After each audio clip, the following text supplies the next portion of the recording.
On everyone, it's your boy Jose, aka TheNYCGeek, aka TNG, aka your Elden Lord.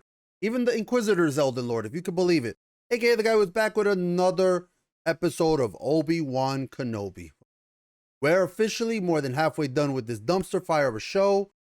We're on episode 4 now. Episode 4 where Obi-Wan is tasked rescuing Leia. I guess Leia's amazing running abilities only work when it is convenient for her because, you know, at the end of episode 3, we saw that she was running away from Reva, and God knows, no one can catch up to Leia. Once she starts running, that's it. You've got no chance. But hey, apparently Reva was able to capture her. I'll say this though. I do want to say this. Out of the 4 episodes that we've gotten so far, this has been the best one. Been the best one. That's not really saying much because the bar is super fucking low. I mean, we're talking about real low, like it's on the ground, the bar. Okay, so you should only be able to go up from here. But at least we got a little bit of Obi-Wan actually being a Jedi. Not the master that he actually is, but hey, dude gets to use his Force and the lightsaber, so that's good. That's a good. That's, like I said, that's a plus. We're gonna take what small victory we can here, Star Wars fans. We'll take what little bit we can get. Now, of course, as I've said, I'm going to be discussing the episode, so, you know, there are going to be spoilers here. If you haven't had a chance to watch the episode, please go over, watch the episode if you want to. You know, you don't have to. I wouldn't want to force you to watch it, but if you don't want to go watch it and you want to go into it blind without any spoilers, go ahead and do that, then come back and check out my review and tell me what you think. So I just wanted to give you all your warning. All right, ready? 3, 2, 1. All right. So we start off with Obi-Wan in a Bacta tank. All right, this is Obi-Wan after the ass whooping that he got from Vader. I mean, it was a fucking beating. It wasn't a duel. It wasn't a fight. It was the worst saber battle I've ever seen. I've seen cosplayers at conventions put up better chances than Obi-Wan did against Vader. But hey, you know, I said it before in my summary of the first 3 episodes that Obi-Wan is not supposed to be some spineless buffoon, this incompetent idiot who can no longer use the Force. You can be entertained by the show, but you cannot argue against the canon and continuity. But back to the episode, Obi-Wan is healing. He's getting up, he's recovering, and he's having like these visions between him and Vader, and it awakens him, and he's like, no, he's got to get back. He's got to go rescue Leia, and he knows that he needs help. He's got to get some help to do this, and that help is initially from this leader of, or I don't know if he's like the leader of the group or if he's one of the high-ranking officers within it. And I don't know what to call this group. I'm calling them, they refer to it as the Path. This is the group that helps the Jedis escape. It's not the Resistance, right? This isn't the Resistance. It's not. But I don't know what to call it. I'm gonna call them the Path for now. So the group that the Path, this gentleman named Rakan, he denies him. He's like, nah. He's like, dude, I'm not gonna fucking put my life on the line to help you. But then I shit you not, Obi-Wan convinces him in like 4 lines that he has to help him, which beggars the question of why even be reluctant. And I thought for a second that Obi-Wan maybe did like the Jedi mind trick on him. I rewinded. I was like, no, it's just Tala and Kenobi are able to remind him. And to be fair, they remind him that Leia knows everything. Well, she doesn't know everything, but she knows where their base is. They know where their base of operations is. And it kind of sucks because they made Tala look like an idiot. They made Tala look like an idiot because why would she even say this in front of Leia? Why would she give any of them all this information? Remember, these are, if the Path is a group that's helping Jedis get from one point to another, they're giving them new identities. They're trying to keep them safe, even though they know that sometimes these Jedis get caught by the Inquisitors and tortured and interrogated. Why would she blurt out their base of operations to Obi-Wan and to some kid? You know what I'm saying? Like, she should be very much, this is need to know information. But she fucking blurted out the location and Leia knows all the info. So this Rakan guy shouldn't have even been bothered to try to be like, I can't help you. If anything, he should have been mad at Tala. He should have been mad at Obi-Wan. That I'm fine with. But he should have been from the get-go like, we got to go. We got to do this because you guys just jeopardized our entire operation and we need to fix your mess. That I would have been okay with. I would have been okay with that. Anyway, we go back and forth. between Tala and Kenobi's efforts to infiltrate the Fortress Inquisitoris. I believe that's the name of it, the Fortress Inquisitoris. I looked that up. To Reva and Leia. So Reva's trying to get the information from her. And of course, not a shock. I said it, and I fucking knew it. The moment that she captured her. The only person who Reva can't read the mind of is Leia. It's Leia. That's the only one. She can easily read the mind of the smuggler guy pretending to be a Jedi back on episode 2. She can easily read the mind and feelings of Master Jedi Obi-Wan fucking Kenobi. But a 10-year-old who has no idea how to use the Force, she is able to resist Reva's mind reading with ease. Not even resist it like a struggle. I'm talking about doesn't even make an effort. Like to the point where Reva's like this, and Leia's like, is this supposed to be a staring contest? Like, holy fuck, man. Way to shit on fucking Reva too. But what does it matter? Because then Reva compliments her, and then you really start to think like, fuck. Like I've said before, Reva is out of the list of problems that this show has, because there's a lot of them. There's so many. Reva's not even in the top fucking 5. She's not even in the top fucking 5 of the biggest problems with this shit show. Leia is definitely up there. Just fucking OP as fuck. Anyway, you know, Reva has to compliment her and tell her how strong she is and how brave she is. And we have the typical villain empathizing with Leia to show how she was once like her. She even had a droid, which is going to, all the foreshadowing to what I think is just going to be, or like I said, a rehashing of the Fallen Order game, where they're going to have Reva be like, oh, I can't, like, she's going to have Leia at her, you know, at her mercy at the end of the show, and she's going to just fucking turn good, and Vader's going to fucking kill her. Fucking show sucks. Anyway, once Reva is done interacting with her, you know, she goes off to another, like, they go back and forth. Like I said, they go back and forth between the two characters. And don't worry, Reva will get her mind reading abilities back soon. Trust me. As long as it's not Leia. If she's not around Leia, that's the problem, you know. But, you know, one thing I really did like, there's a scene, because they're showing, you know, Tala and Kenobi, they're flying in, and Kenobi's trying to go underwater, because the whole base is like in a water moon. The whole planet's an ocean. And Kenobi's sneaking in, and Tala is coming in and still pretending to be an Imperial officer. One thing I like Tala, honestly. I like Tala more than I like any other character in the show. Maybe I like the droid maybe more, but the little droid. But you know, like Tala is acting like an Imperial officer. Like there's times where, you know, I'd like to see more of a spy. I would like to see her more as a spy than I ever want to see anything else on this fucking show. And I like when she was talking to there's a security officer, and he's trying to be like, I can't let you in. And she puts on that fucking arrogant Imperial attitude. Good. How many times do we have fucking characters in Star Wars pretending to be like Imperials, and they just like all meek and passive? No wonder your fucking cover is blown. No, Tala's like, dude, I'm your she calls herself his commanding officer, what she should have said was that's, you know, she's his superior officer. Whatever, that's nothing. But she's like, bro, what are you? What are you and what am I? I'm your superior officer. Get the fuck out of my way. And that's I like that. I'm fine with that. But then the show has her act like an idiot. Then they fucking knock her down the kneecaps and make her look like a moron. Like, she gets to this control console and she's talking.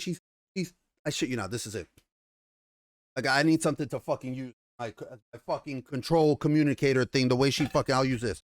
I'll use my fucking, so she's like, hey, Obi-Wan. All right, Obi-Wan, you got to go over here and she's leaning forward the way I'm doing, talking into her communicator so suspiciously that the dude next to her starts to stare at her. He's like, he gets fucking paranoid, and she's just like, okay, so I have a map of the facility, and I'm going to direct you as to where to go. And go. I'm like, dude, fucking be the guy who was playing Galaga on fucking Avengers when Tony Stark spots him is more subtle than Tala. That man is playing Galaga. Thought we wouldn't notice, but we did. Way more fucking subtle. Fuck. So anyway, she leaves the fucking, and then this other officer comes from behind her and he's like, who the fuck are you? And she leaves her fucking communicator on the desk. She leaves her communicator on the desk so anyone could just hear and grab it and hear Kenobi talking. And you're telling me these damn things can't be turned off for like radio silence or something? Well, and she fucking knocks the dude out and leaves his body there. If anybody who's played a stealth game, you know you cannot leave a body out in the fucking open because someone's gonna patrol's gonna pass by, see the body. But anyway, we at least get to see Obi-Wan use the Force a little bit when he's able to lure away the, like I said, the fucking communicator. Like she gets back to him and she's like, hello, Obi-Wan. And he's like, and these stormtroopers are like, dude, did you hear that? And or rather, Kenobi is at least able to use the Force to like lure them away. I was like, oh, okay, fucking finally, the guy can fucking use it. Even though at the beginning of the show, they showed him struggling again with it. The Force is not fucking muscle. You don't get rusty at using the Force, guys. Okay, that's not how the Force fucking works. Anyway, at one point, they're in the rescue of Leia. They can't even do, oh my God, this is my biggest gripe. This is my absolute biggest gripe. They can't even do the lightsaber right. Like they had Obi-Wan. He takes the lightsaber and he strikes this stormtrooper and the lightsaber bounces off the trooper's armor. Was this fucking stormtrooper, like, was he a Mandalorian in his past life and his armor is now made out of Beskar steel? Because that's not how it works. This is a lightsaber. We just saw Disney allow a stormtrooper to get cut in half when it falls through the laser gate. And why not let Kenobi cut a couple of them in half? Is it because they're afraid that he will look too badass? Is that the problem? Oh, I don't want to live on this planet anymore. It was so stupid. And don't tell me that he held the swing. Guys, if you've ever fucking swung a bat, that's not how momentum works, okay? He swings, he cuts the leg, then he swings again, it bounces, and he finishes another swing. Dude, you fucking, that sucked. That was real. They're even shitting on lightsabers now. So he frees Leia and he starts running away with her, which is, you know, already that should activate the field of invulnerability around him, because once Leia's running, you can't fucking keep up. No one's able to keep up.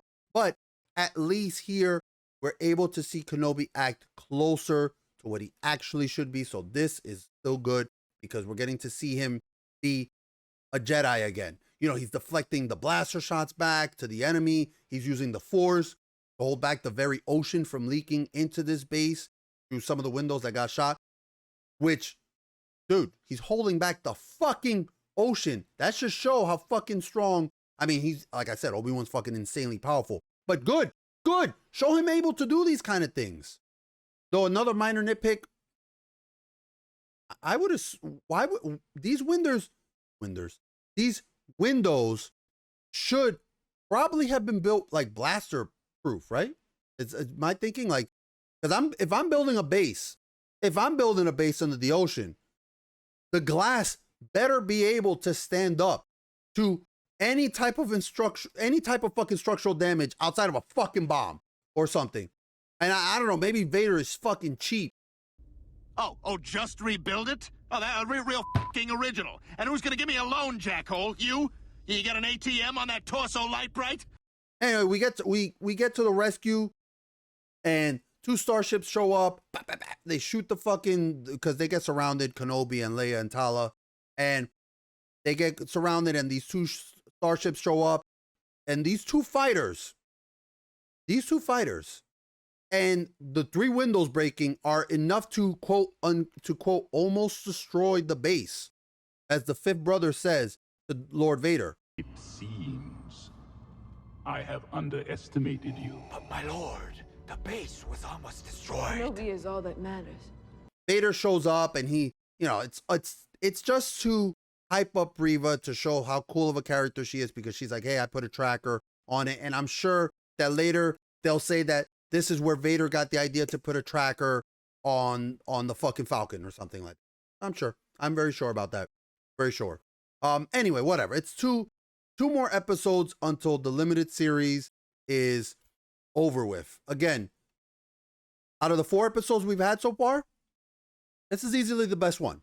That's not saying it's a great episode. It's not a good one, but at least it slows and halts the downward spiral of how bad this show has been. Because like episode 1 started out here, right? Not that here is good. I should say like mediocre. Oh, here, my face is mediocre. So right here, right? And then episode 2 went down, and then episode 3 went down, and then 3, and then 4 comes out, and it's like, ooh, at least it didn't fucking crash. They're like, okay, let's maybe start arresting this. So, you know, that's at least what episode 4 did. It wasn't as bad as episode 3 was. That's for fucking sure. It wasn't as bad as episode 2. I'll give it that. And by the way, these episodes are barely half an hour long. I know that The Mandalorian was running short on episodes 2 and whatnot, but fuck, man, they're barely an hour, a half an hour long, I should say. I guess that's a good thing for me because it's like it makes it end quicker. But seriously, I just watched Stranger Things season 4, and every episode was at least an hour. The finale was like an hour and a half, to the point where I was like, yo, I'm watching a fucking movie at this point. I legit went to that episode of Kenobi. I skipped the intro and all that fucking stuff. And it started around 2 minutes and 10 seconds. Okay. And then I paused it right when it goes to black at the very end. And it ended at 32 minutes and 37 seconds. With 5 minutes of fucking credits. 5 fucking minutes of fucking credits. That means this episode was 30 minutes and 27 seconds. Give or take a few seconds. Like, goddamn, Disney. There's someone sitting over there with a fucking clock, sitting there like, all right, that's it. It's over the 30-minute mark. Cut it off. Cut it. I don't give a fuck. Cut it off. Pull the plug. You cheap fucks, man. You cheap fucks! I can only hope that these next 2 episodes, that they pull out all the stops. That's what I'm hoping for. I'm hoping that they at least try to end it strong. Give us a lot of action. Give us more of Obi-Wan acting like the Master Jedi that he is. Not that he was, that he is. Okay? I'm hoping that we get, I mean, for fuck's sake, man, if you guys ever go back and see the training, the choreography that they did for the battle on Mustafar, look at Revenge of the Sith's final battle between Anakin and Obi-Wan, and trust me, if they can even give us a quarter of that quality, I'd be like, well, all right, that's cool. Thanks. Take that. Take some fucking scraps at this point. But I know that's not what's gonna happen. I'm not optimistic. And now that Vader knows that Leia knew all about the group, because he knows it's Leia now. He knows that Leia knows all about the group that's been helping the Jedi. I don't know why he would have ever let her live. I don't know. I really don't. Like, to me, it just feels like it makes no sense that he would also allow Reva to live, because Darth Vader, no one knows that he's Anakin Skywalker except for like a handful of people.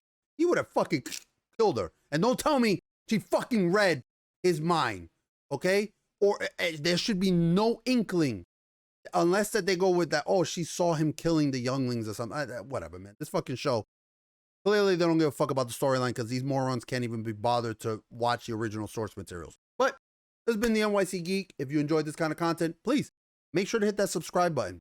Hit it right now. Hit it as much as they're beating on poor Obi-Wan. Unless, you're subscribed, then please don't hit that. Instead consider hitting the like, the share button, hit the freaking bell so you know when videos go live. Leave a comment. Tell me about this episode. Are you digging this episode? Are you watching it? I love to engage with all of you. Did you give up after episode 3? Tell me, what are your thoughts as to where this show is going to end? Because there are 2 more episodes left. And that means at the rate that they're going, we're going to get 30-minute episodes. So we've got an hour to wrap all this up. Shit. So let me know what you think. I do respond to every single comment. And if you haven't already, please make sure to follow me over on twitch.tv/TheNYCGeek, where I stream on Sundays, Mondays, Wednesdays and Thursdays, as well as follow me on that filthy cesspool that is Twitter. It's disgusting over there. It's a disgusting place.